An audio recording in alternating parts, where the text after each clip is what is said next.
Microsoft Teams is a collaboration app in Microsoft 365 that helps your team stay organized and have conversations all in one place. Hi, I'm Dawn.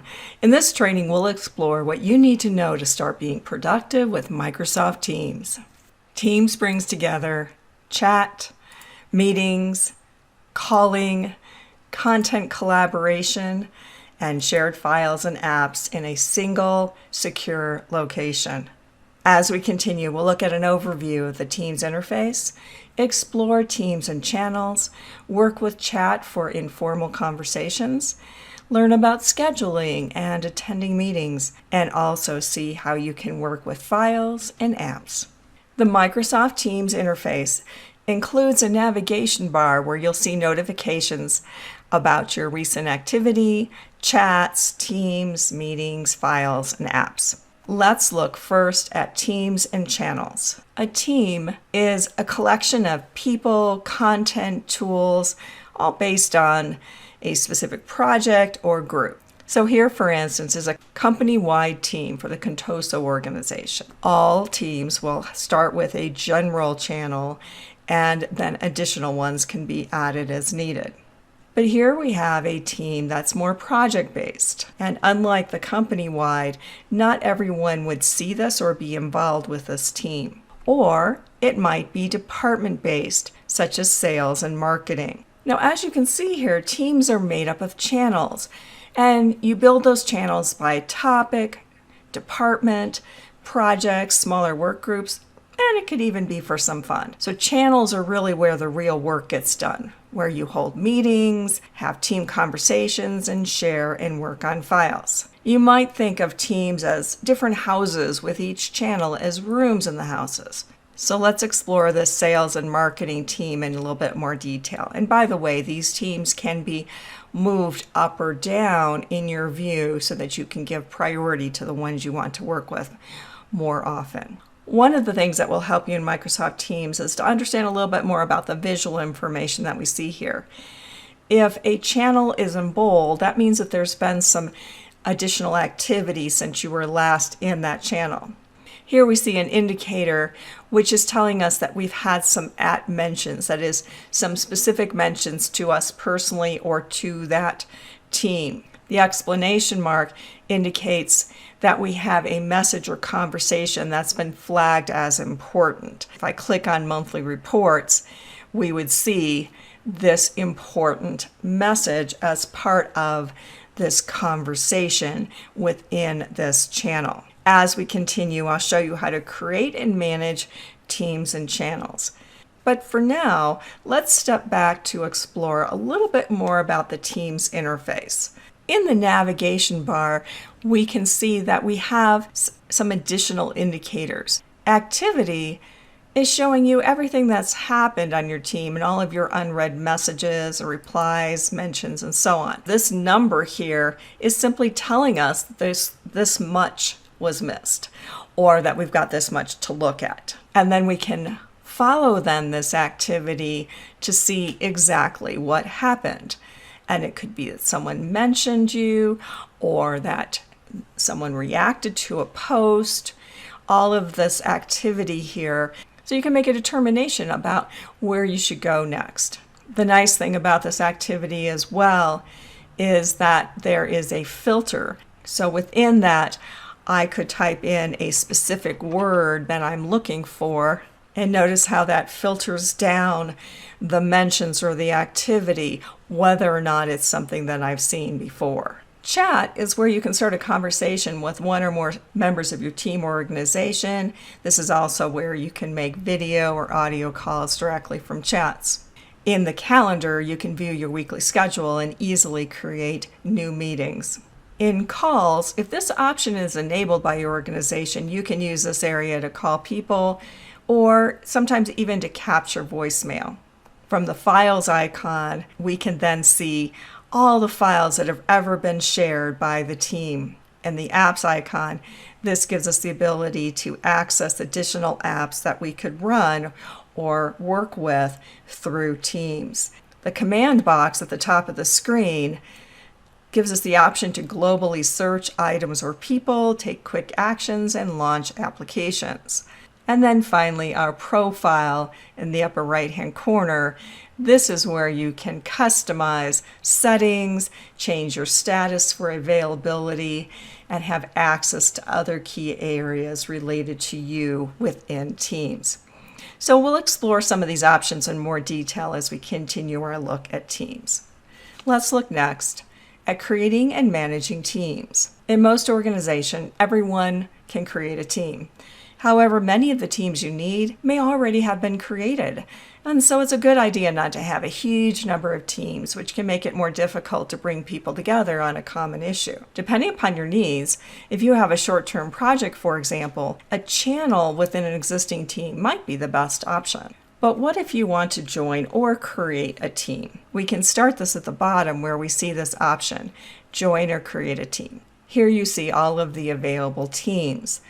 Teams can be public or private. Public teams in your organization will display automatically. If it's a private team, it's possible that you have received a code to join that, or you may have just been automatically invited to that, and so it would already display in your list of teams. For this, I'll create a team. Next, you have two options. You can build a team from scratch, or you could actually create it from an existing team. That is, it could be a template. If, for instance, you were building a project team, there might already be a structure set up from a previous project you'd worked with. In this case, I'll build a team from scratch. From here, we pick the type of team. Is it private, where people need to be invited to the team or need to request the ability to join that team? It could be public, meaning anyone in your organization can join it. They aren't automatically included, but they would be able to, and they would see that in the search and the ability to join that team. Or is it organization-wide? Everyone in the organization automatically joins it. In this case, I'll make this private, and this is a project team. Once you've added the team name and a useful description, choose Create. Next, we'll add some team members. As you start typing, you'll see any organization members that would match that name or information. It could be a distribution list as well. Now I have my team members. I will add them to this brand new team. For right now, everyone is a member of the team. I'll explain more about roles as we continue, and we'll close. So here I have my new project team. I'll move that up by simply dragging it to make that a little bit more accessible. It can be helpful to know that by default, every team gets a general channel. Now, this is a good one to use for information and announcements that the whole team needs, but for specific issues and topics, you want to create a separate channel. In this general channel, I start a conversation. Now notice as I click into this, that this could just simply be some standard text, but we have some other options as well. Specific formatting, attaching a file, emoji, GIF, stickers, stream, which gives us the ability to work with videos, to record, praise, and there's even more. And this is a flexibility that we have within Microsoft Teams. For now, I'll put in a standard message,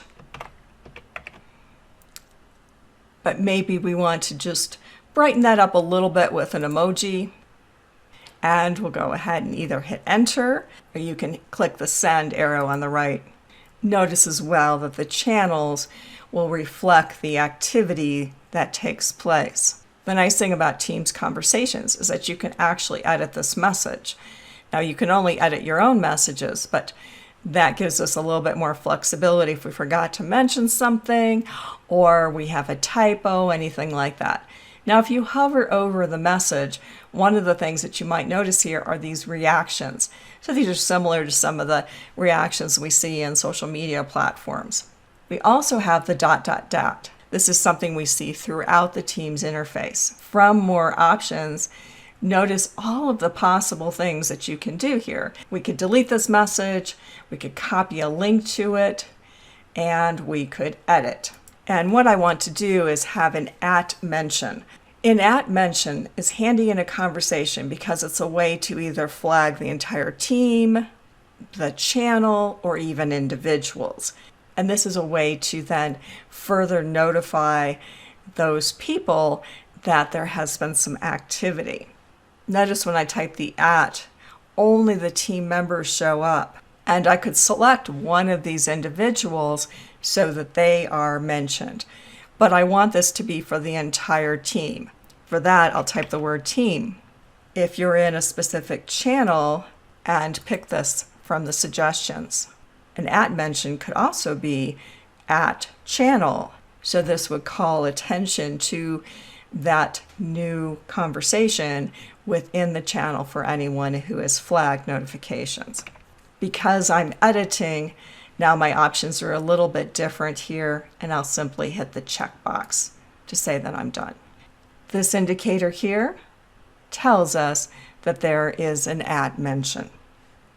Over time, existing teams can also evolve. And let's look then at how to manage a team. For the Mark 8 project team, we'll go to the ... for more. And here we have options such as leave the team, we can add a member. For this, I'll manage team. Within a team, there are 3 possible roles: owner, member, guest. Now you must be a team owner to invite guests. If you're creating a team, you automatically become an owner. So we can see that we have multiple owners for this. Owners can add or delete members from a team. They can even delete a team. To help share the load, it's good to have multiple co-owners of a team. That way, if you're not available, other team members can take care of the team. And it's frankly a good practice throughout the use of teams, as owners may leave the organization. But anyone who has access to this team would be able to see who is part of it. And here we can see then the additional members, their role within the organization. And we can also add other members, view the channels that are available in this team. Here you'll see the descriptions, which can be really handy, and explore other information about this team. For my new team, I'd like to add another person to that. And once again, we'll go to the ... for more. And although I could go to manage team, here I'll simply choose add member.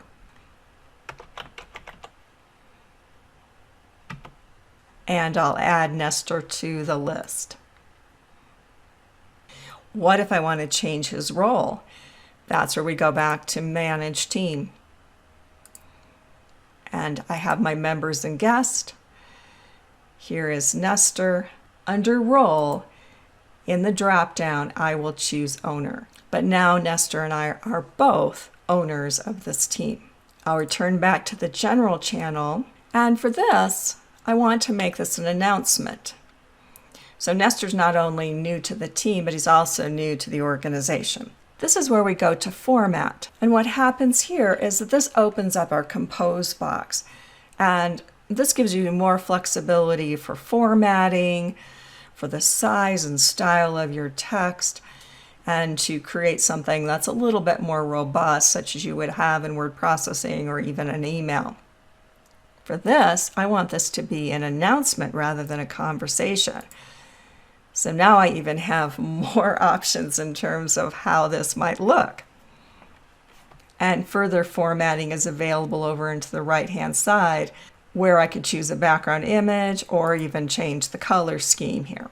I'll send this now, and it will display within the general channel. As a team evolves, you'll likely want to add other channels for specific work. That is, not everyone in the team may be involved in more focused projects, and it helps to keep things organized as most people are part of multiple teams. To create a channel, I'll go once again to the ... add channel. Any of the team members can do this.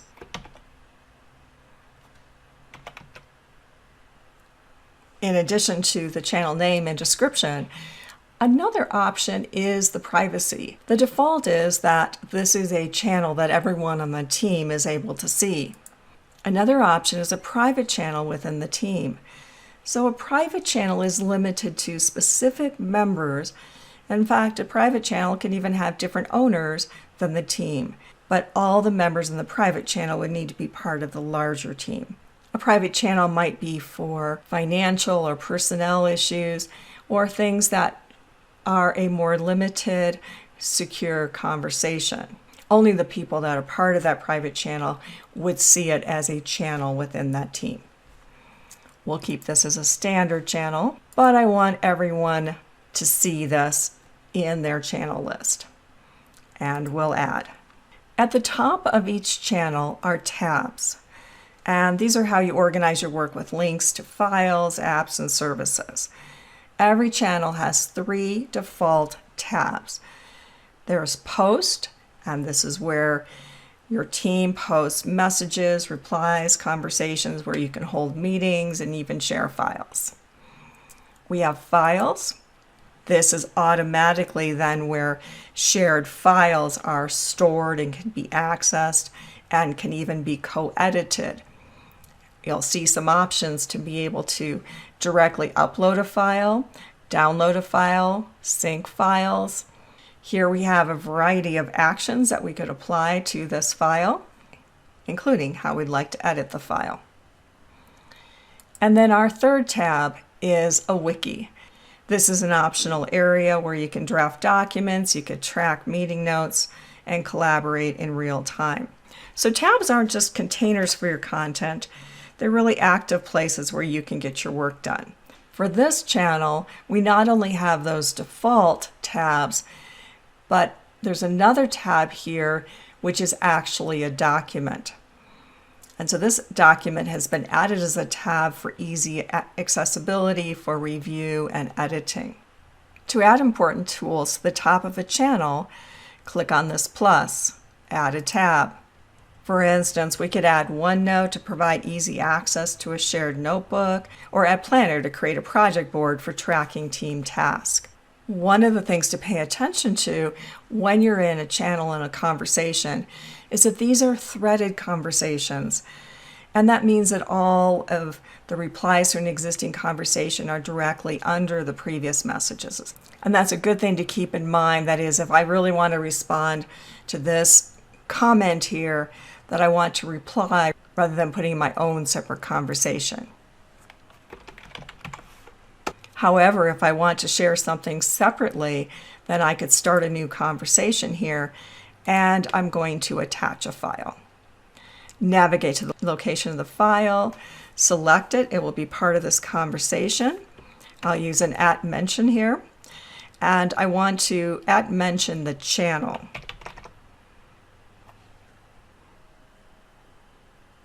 And I'll send that. As we saw earlier, by hovering over an existing message, this is also where we have access to different options for it, including reactions, and those will show up then for that message. As this isn't my message, I can't edit it, but I could mark it or save it, bookmark it.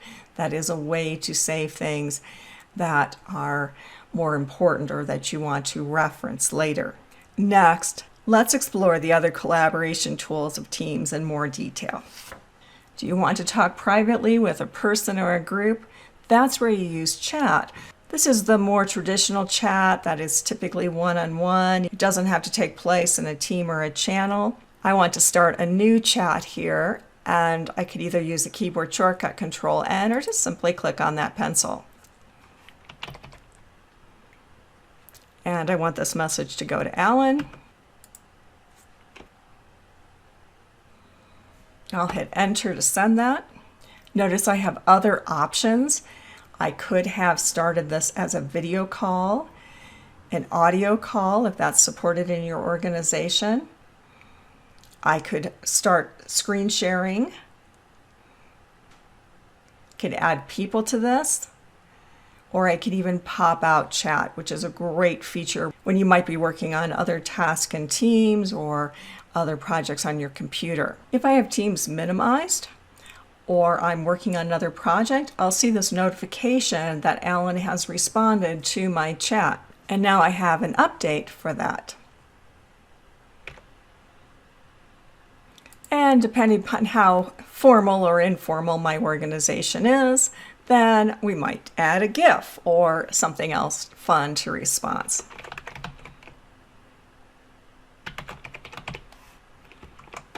Or it could simply be a simple reaction. Now, because Alan and I are going to be involved in a number of different projects together, I want to go to the ... here, and I'm going to pin his name, our chat, to the top there so I can easily get to that.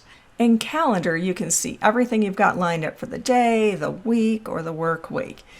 This is easy to change in the upper right-hand corner, where we can select that we might want to see the entire week or focus just on the work week.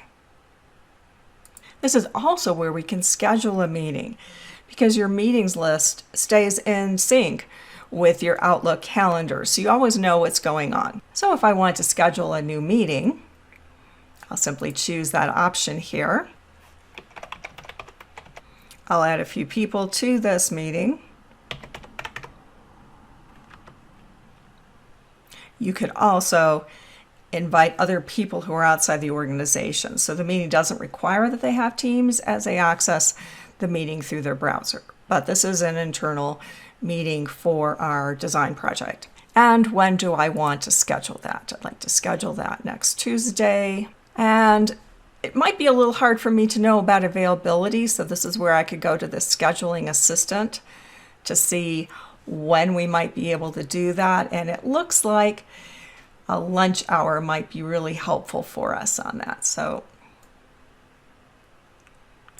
go ahead and select this, and we'll go back to the details. If we want, the meeting could take place in a specific channel, and I'll do that in the design channel of this project. This also means that everyone would get a notification for that meeting in the channel. And I'll send this. That meeting not only shows up here in Teams, but it also syncs with my Outlook calendar.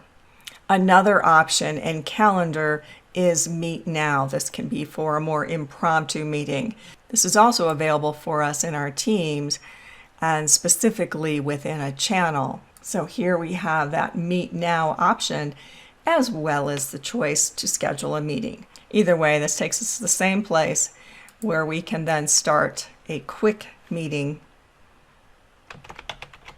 I can put in a title here, decide whether or not I want to turn on video, and choose Meet Now. So now I have the option to invite other people to that meeting. As with other Teams meetings, here we have a meetings toolbar where additional actions are available to us. Let's wrap up this tour of Microsoft Teams by looking at the command box. So wherever you are in Teams, the command box is always there at the top of the screen to help you search, take actions, launch applications. For instance, to search for a message or a person or a channel or even a file, just type what you're looking for here in the box.